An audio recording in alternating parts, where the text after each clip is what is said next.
சிறப்புக்குரிய ஆடி அமாவாசை, மகாளய அமாவாசை, தை அமாவாசை. முன்னோர்களின் ஆசியை வழங்கும் ஆடி அமாவாசை.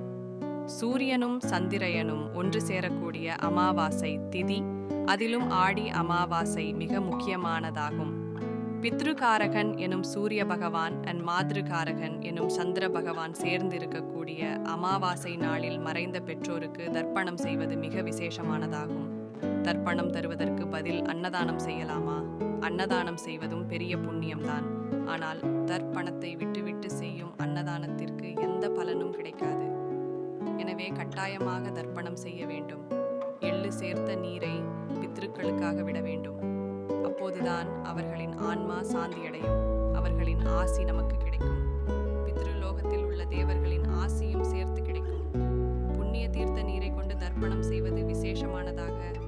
இறந்த நம் முன்னோர்கள் ஜலியம் என்ற சரீரத்தை எடுத்துக்கொள்கின்றனர்.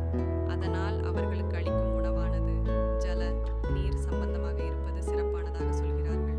எனவேதான் நாம் நம்முடைய பித்ருக்களுக்கு கங்கை, காவிரி, கோதாவரி, யமுனை உள்ளிட்ட பல புண்ணிய தீர்த்தங்களுக்கு சென்று நீர் கொண்டு தர்ப்பணம் செய்வது விசேஷமானதாக கருதப்படுகிறது. மீண்டும் நம் முன்னோர்களை பிறவி எடுத்திருந்தால் அவர்களது நாம் செய்யக்கூடிய தர்ப்பணத்திற்கு பலன் கிடைக்குமா? இறந்தவர்கள் பித்ருலோகத்தில் இருந்தால் நாம் தர்ப்பணம் கொடுப்பதில் பலன் உண்டு. நாம் செய்ய